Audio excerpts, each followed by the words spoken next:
ایک گروہ کا نظریہ یہ ہے کہ ہر مردہ ہر ایک کی ہر بات ہر جگہ سے ہر وقت سنتا ہے۔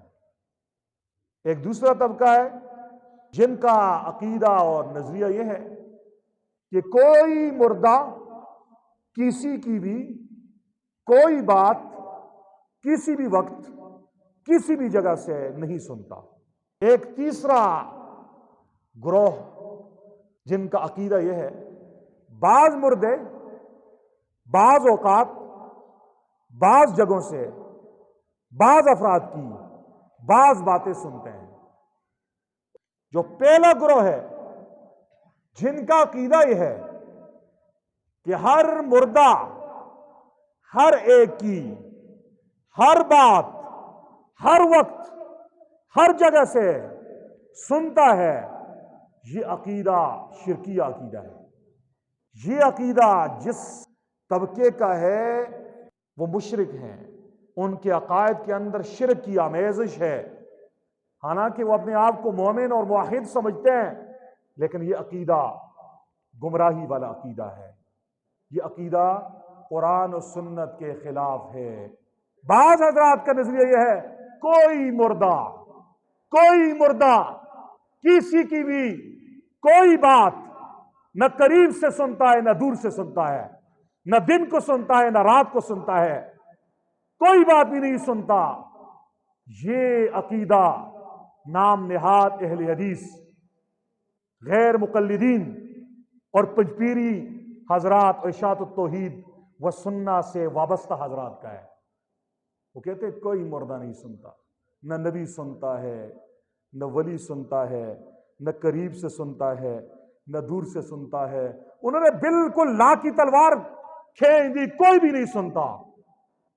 اعتدال والا مسلک اکابر علماء دیوبند کا ہے، وہ یہ ہے بعض مردے بعض اوقات بعض افراد کی بعض باتیں بعض جگہوں سے سنتے ہیں، ہر مردہ ہر ایک کی ہر بات ہر وقت نہیں سنتا۔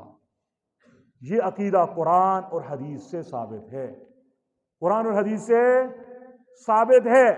صحیح عقیدہ یہ ہے بعض مردے بعض اوقات بعض افراد کی بعض باتیں بعض جگہوں سے سنتے ہیں، ہر مردہ ہر ایک کی ہر بات ہر وقت ہر جگہ سے نہیں سنتا۔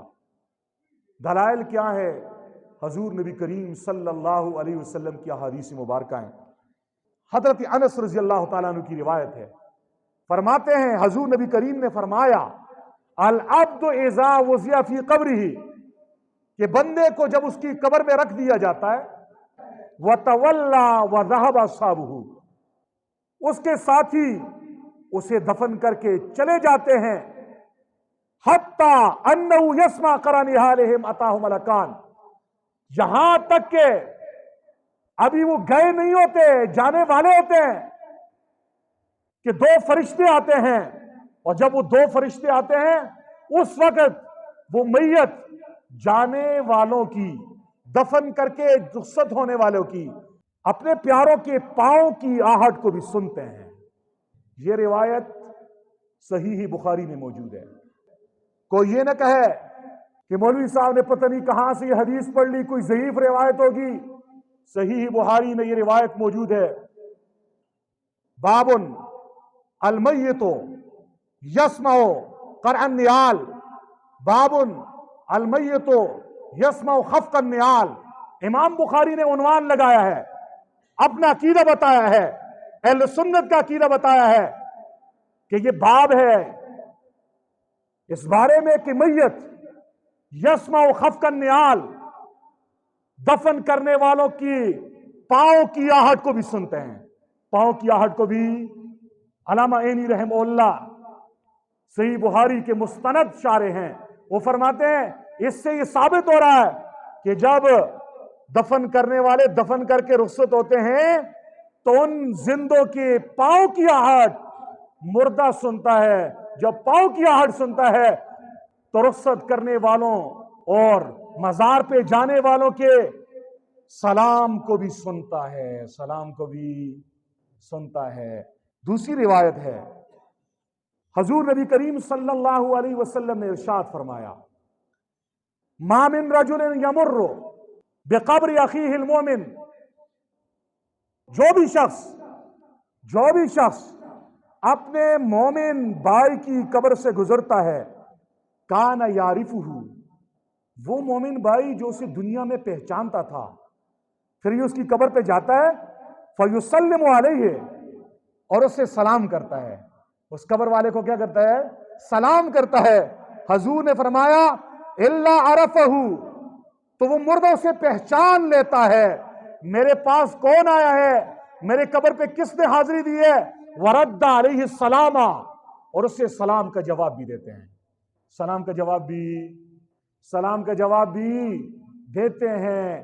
یہ حدیث بتا رہی ہے قبر کے پاس جب آپ جاتے ہیں آپ سلام کرتے ہیں۔ اگر وہ میت ایسی ہے، وہ قبر میں مدفون بزرگ ایسا ہے جو دنیا میں آپ کو پہچانتا تھا، آپ کا ابو ہے، آپ کا بھائی ہے، آپ کا استاد ہے، آپ کا پڑوسی ہے، آپ کا گاؤں والا ہے، آپ کے ساتھ الیک سلیک تھی، آپ کا دوست تھا، آپ کو دنیا میں پہچانتا تھا، جب آپ اس کی قبر پہ جاتے ہیں حضور فرماتے ہیں آپ اسے سلام کرتے ہیں، اسے پہچانتا بھی ہے اور پہچاننے کے بعد اس کے سلام کا جواب بھی دیتا ہے۔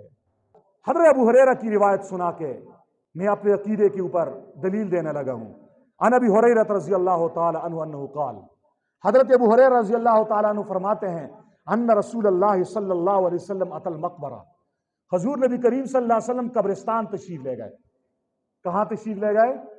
قبرستان تشریف لے گئے۔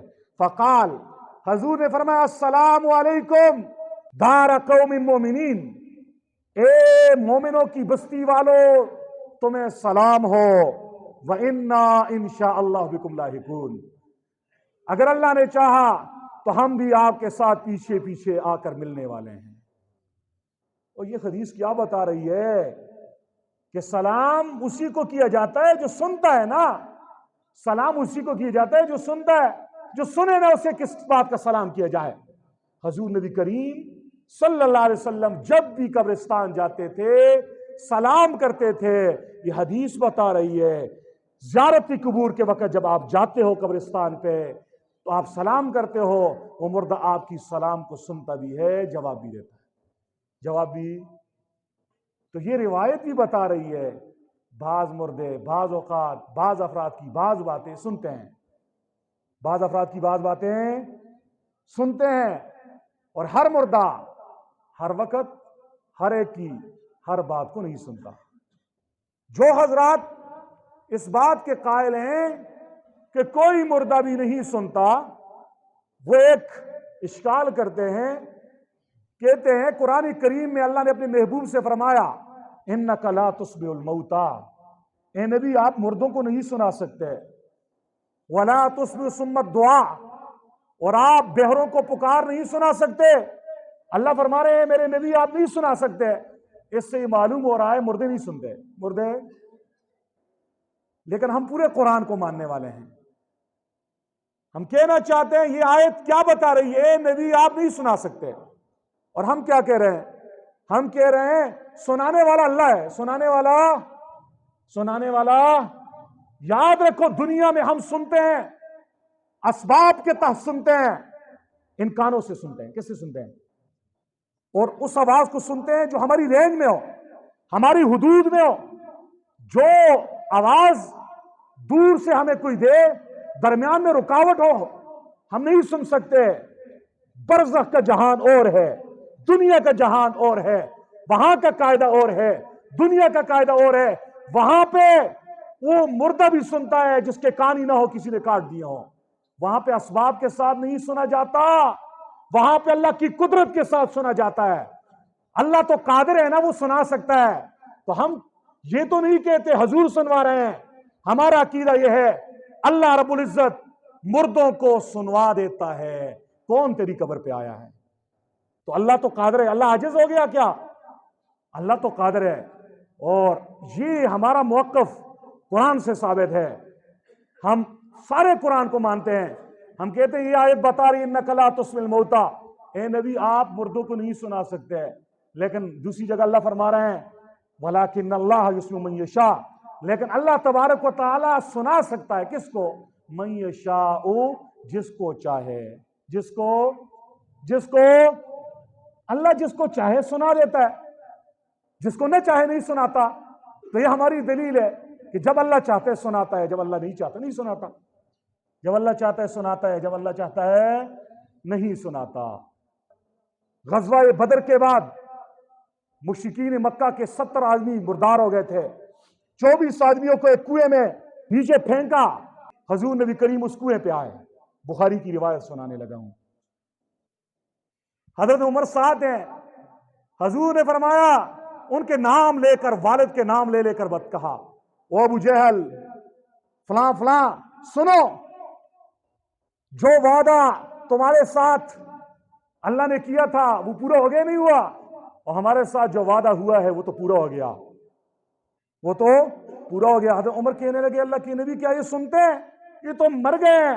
حضور نبی کریم صلی اللہ علیہ وسلم نے اس وقت ارشاد فرمایا، قسم کھا کے کہا والذی نفس محمد بیدی، قسم ہے اس ذات کی جس کے قبضے میں محمد رسول اللہ کی جان ہے۔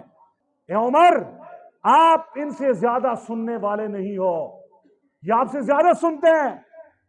یہ حدیث کیا بتا رہی ہے؟ بخاری کی روایت بتا رہی ہے کہ وہ بدر کے کنویں میں وہ جو مشرکین پڑے ہوئے تھے انہوں نے حضور کی اس بات کو سنا، اور حضور نے قسم کھا کے کہا عمر یہ آپ سے زیادہ سنتا ہے، یہ آپ سے کوئی کہتا ہے یار اتنی سی چھوٹی سی جگہ میں کیسے سنتے ہیں، چھوٹا سا گھڑا ہے اس میں آدمی زندہ کیسے رہتا ہے؟ تو ہم کہنا چاہتے ہیں ماں کے پیٹ میں کیسے زندہ رہے؟ جو اللہ وہاں پہ تمہیں 5 مہینے زندہ رکھ سکتا ہے نا، اور کھلاتا ہے پلاتا ہے، کیا زبردست سسٹم ہے، ڈاکٹر کو بھی پتہ نہیں ہے، ماں باپ کو بھی پتہ نہیں ہے اندر یہ کیا سسٹم ہے، وہی اللہ برزخ کے اندر بھی زندہ رکھ سکتا ہے۔ زندہ وہ حیات الگ ہے، وہ حیات، اتنا عقیدہ کم از کم میرا اور آپ کو ہونا چاہیے تاکہ ہم گمراہی سے نکلیں۔ نہ ہی ہمارا یہ عقیدہ ہو کہ ہر مردہ ہر وقت ہر ایک کی ہر بات دور ہو یا قریب ہو سنتا ہے، یہ عقیدہ غلط۔ اور جو یہ سمجھتے ہیں کوئی مردہ کسی کی بھی کوئی بات کسی بھی وقت نہیں سنتا، یہ بھی غلط ہے۔ جتنا قرآن اور حدیث میں آ گیا اس کو مان لو، اس کو عقل میں آئے پھر بھی مانو، عقل میں نہ آئے، ہماری اتنی سی عقل ہے چڑیے جیسی، اس میں سارے جہان کی چیزیں کہاں سما سکتی ہیں؟